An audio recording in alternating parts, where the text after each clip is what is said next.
Bem-vindas e bem-vindos ao Júris 360 Lab. É muito bom ter essa companhia de quem quer entender as decisões judiciais mais importantes. Hoje a gente começa a nossa análise aqui do informativo 1110 do STF. Vamos mergulhar logo no primeiro bloco com 3 julgados bem relevantes, sabe? Passando por direito administrativo, ambiental e também tributário. Temos o RE 1372723 sobre reajuste de proventos federais, a ADI 4031, que trata de uma indenização ambiental lá no Pará, e a ADI 7375 sobre aumento de ICMS por medida provisória no Tocantins. Preparados? Então tá, vamos desempacotar isso. O primeiro é esse recurso extraordinário, o 1372723, que virou o tema 1224 com repercussão geral reconhecida. A questão principal nesse tema, assim, era como fazer o reajuste dos benefícios, né? Para servidores federais aposentados e também pensionistas que já não tinham mais a garantia de paridade com o pessoal da ativa. Isso depois da emenda 41 de 2003, mas antes de vir uma lei específica em 2008 para tratar disso. Ficou um limbo aí, né? Como que se garantia o valor real desses benefícios? Exatamente. A emenda 41, lá em 2003, ela de fato acabou com a paridade para quem entrou depois ou não cumpriu regras de transição. E aí criou essa lacuna, sem um critério claro na lei para reajustar esses benefícios que não eram paritários, o risco era grande de ferir a Constituição, né? A irredutibilidade, a preservação do valor real, que está lá no artigo 40, parágrafo 8º. Diante disso, o STF, de forma unânime, né, fixou a tese.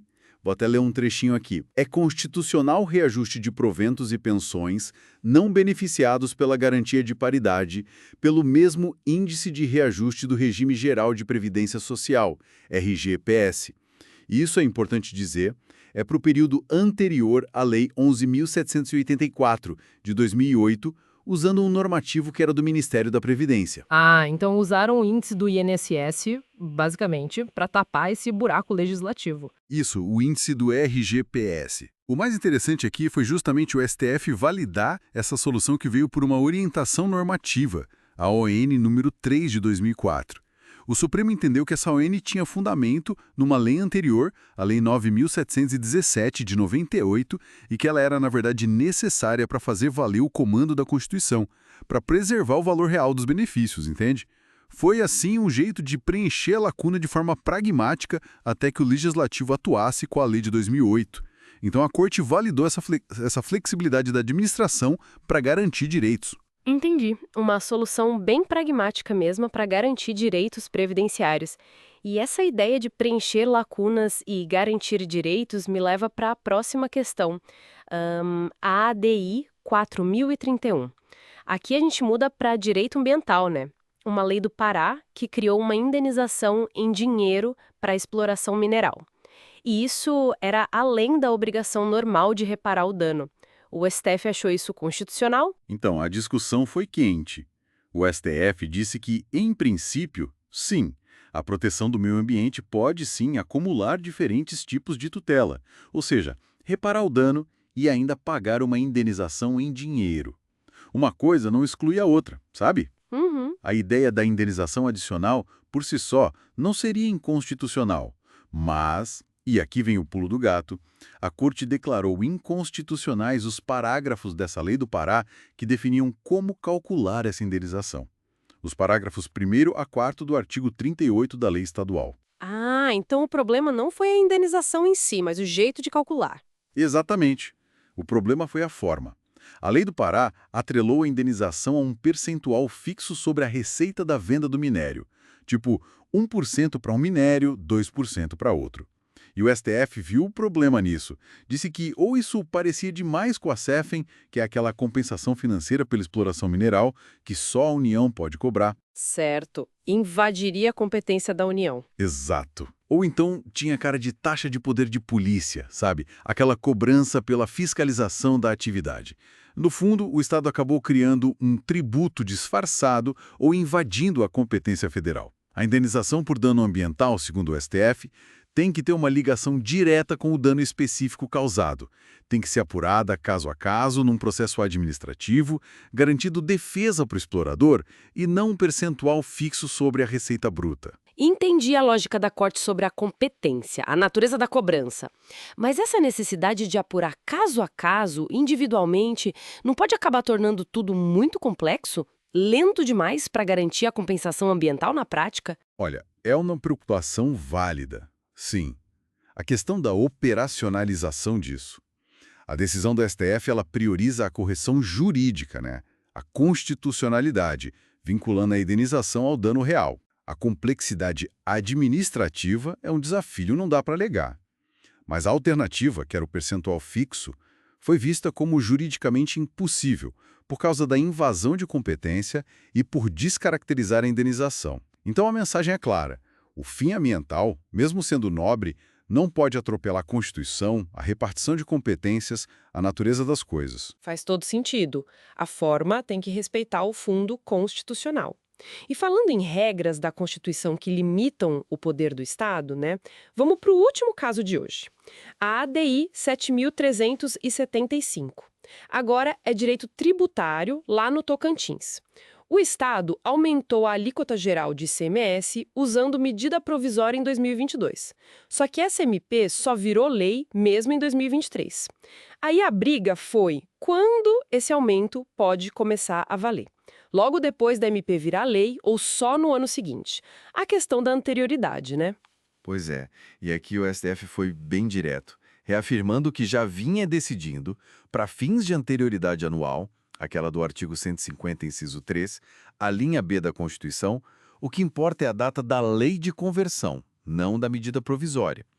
A Constituição, no artigo 62, parágrafo 2º, diz que MP que aumenta imposto só produz efeito no ano seguinte se for convertida em lei até o último dia do ano em que foi editada. Ah, então como a MP do Tocantins só virou lei em 2023? Exatamente. Como a Lei 4.141 do Tocantins é de 2023, convertendo uma MP de 2022, o aumento do ICMS, que foi de 18% para 20%, só pode ser cobrado a partir de 1º de janeiro de 2024. Foi uma decisão assim que reforça muito o princípio da anterioridade anual. É uma garantia para o contribuinte, né, para evitar a surpresa fiscal. Impede que o governo use a MP, que é mais rápida, para, digamos, driblar a necessidade de esperar o ano seguinte para cobrar mais imposto. Isso. Garante a previsibilidade, a segurança jurídica. Foi uma decisão importante nesse sentido. Bom, então com isso a gente fecha esse primeiro bloco de análises do informativo 1110. Vimos decisões bem importantes, né? Sobre reajuste de benefícios, limites para a indenização ambiental estadual e a aplicação da anterioridade tributária quando tem MP no meio. Exato. É interessante notar como esses temas, mesmo de áreas diferentes do direito, acabam se conectando, né? Pela necessidade de observar garantias que estão na Constituição, seja a irredutibilidade dos benefícios, seja a proteção do meio ambiente feita da forma correta, ou as limitações ao poder de tributar do Estado. Perfeito. Fica essa reflexão sobre como a Constituição é a base para resolver esses conflitos bem concretos do dia a dia. E como a interpretação do STF vai moldando essas soluções, né? Exatamente. E a gente continua essa exploração no próximo bloco. Até lá! Olá! Chegamos ao nosso último bloco de análise do informativo 1110 do STF. E olha, temos 4 julgados bem importantes pela frente, viu? Sim, temas que vão desde direitos originários indígenas até questões tributárias e processo penal, bastante coisa. Vamos então desvendar juntos os pontos cruciais dessas decisões. Vamos lá. A gente vai analisar o RE 1017-365, que é o famoso caso do marco temporal, né? Esse com bastante detalhe. Depois a ADI 5679, sobre o uso de depósito judicial para precatório. Aí tem a ADI 7447, que fala da investigação de autoridades com foro nos TJs. E, para fechar, a ADI 5764, sobre ISS em hospedagem. Perfeito. Prontos, então. Vamos começar essa análise final e já começamos com o mais denso, talvez. A questão das terras indígenas no RE 1017-365. O que ficou decidido ali? Olha, o ponto central, assim, nevrálgico, foi a rejeição da tese do marco temporal. O STF bateu o martelo, O direito dos povos indígenas às terras que tradicionalmente ocupam é um direito originário. Originário, quer dizer, anterior à própria Constituição. Exatamente, anterior à formação do Estado, inclusive. E por ser originário, ele não depende de ter ocupação física ou disputa pela terra lá em 5 de outubro de 88, a data da promulgação. Entendi. Então, aquela data específica não serve como um filtro para reconhecer o direito. Isso, caiu por terra essa ideia de marco temporal fixo. E como fica a questão da posse? Essa posse tradicional indígena, ela é diferente da posse que a gente conhece no direito civil. Sim, muito diferente. E essa é uma distinção chave, né? A posse tradicional indígena, como está lá no artigo 231, parágrafo 1º da Constituição, ela é bem mais ampla. Abrange as terras habitadas permanentemente, claro, mas também as usadas para atividades produtivas deles, as que são importantes para preservar o meio ambiente e a cultura deles, e as necessárias para a reprodução física e cultural, segundo os costumes, sabe? Ah, então é um conceito bem mais ligado ao modo de vida tradicional mesmo. Exato. Por isso a demarcação, na verdade, ela só declara, ela reconhece formalmente um direito que já existia antes, não cria o direito. Certo, natureza declaratória. Mas isso leva a uma questão bem sensível, né? E os não indígenas que estavam ocupando essas terras, às vezes com um título, de boa fé? Como o STF lidou com as indenizações? Pois é, essa parte é complexa. O tribunal definiu regras diferentes, dependendo da situação, lá em 1988. Se naquela data já tinha ocupação indígena estabelecida ou se existiu o que se chama de renitentes bulho. Que é aquela disputa constante pela terra, né? Física ou judicial. Isso mesmo. Nesse caso, o ocupante não indígena, mesmo de boa-fé, só tem direito à indenização pelas benfeitorias úteis e necessárias que ele fez ali. A terra em si, não. E se não tinha essa ocupação ou disputa comprovada em 88? Aí a situação muda. Se não tinha essa ocupação tradicional ou conflito, os títulos de propriedade dos particulares de boa-fé são considerados válidos. Nesses casos, a União tem o dever de indenizar o particular. E não só pelas benfeitorias, mas também pela terra nua, pelo valor da terra mesmo. Isso se o reassentamento dele em outro lugar não for possível. Entendi. Mas tem uma ressalva importante. Isso não reabre casos que já foram concluídos, já pacificados com decisão definitiva, tá? Uma solução que tenta equilibrar interesses bem distintos. Complicado. Bom, saindo dessa questão fundiária, que é enorme, e indo para outra área que mexe com as contas públicas. A ADI 5679. Usar depósito judicial para pagar precatório atrasado pode? Pode. O STF diz que sim, validou a Emenda Constitucional 94, lá de 2016, que colocou isso no ADCT, né, no Ato das Disposições Constitucionais Transitórias. O argumento foi que, desde que sigam as regras, tipo, ter um fundo garantidor, a gestão ficar com o judiciário, não fere a separação de poderes, nem direito de propriedade, nem acesso à justiça. E o objetivo é bem específico, né? Sim, o foco é dar um jeito na mora dos precatórios, naquela fila enorme. Claro que usar dinheiro de depósito de terceiros sempre gera um debate, mas a Corte validou para essa finalidade específica. Faz sentido buscar saídas para esse problema crônico dos precatórios. Agora, falando em controle judicial, vamos para a ADI 7447. Essa tratou de investigação de autoridades com foro privilegiado só que nos tribunais de justiça estaduais. O que mudou? Ou melhor, o que ficou definido? Então, aqui o STF confirmou uma liminar que já tinha sido dada. Basicamente, aplicou para o nível estadual, analisando normas lá do Pará e o regimento do TJ de lá, a mesma lógica que já vale para o próprio STF. A necessidade de autorização judicial prévia? Exatamente.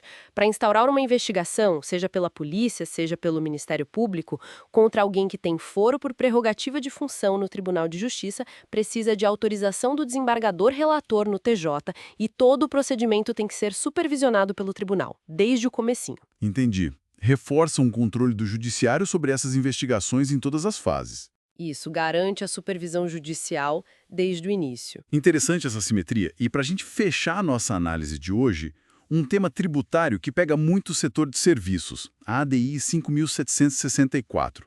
Como fica o ISS sobre hospedagem? Bom, aqui a decisão foi pela constitucionalidade de cobrar o ISS sobre o valor total da diária de hospedagem. Isso vale para hotel, flat, apart-hotel, enfim, toda essa gama de serviços do subitem 9.01 da lista da Lei Complementar 116. E aquela discussão de separar o que seria locação do espaço e o que seria serviço.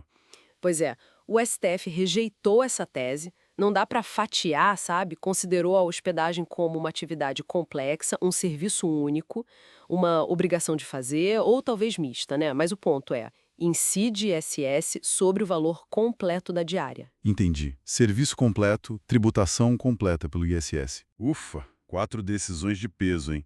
Cobrimos bastante coisa, desde a reafirmação dos direitos indígenas sem o marco temporal, que é importantíssimo, Sem dúvida. passando pela validação do uso dos depósitos para pecatórios, o reforço do controle judicial nas investigações com foro no TJ e essa definição sobre o ISS da hospedagem. Exato. São julgados que mostram bem como o direito constitucional está sempre ali, dialogando com desafios sociais, econômicos, processuais muito reais, né? Com certeza. Fica até uma reflexão, né? Como essas interpretações do STF vão moldando o país e, ao mesmo tempo, tentando responder a essas complexidades todas do Brasil de hoje. Excelente ponto para a gente pensar a respeito. E para quem quiser continuar aprofundando esses e outros temas jurídicos, fica o nosso convite. Não deixem de se inscrever e curtir o canal Juris 360 Lab. Isso aí. Agradecemos muito a companhia nesta análise. Até a próxima.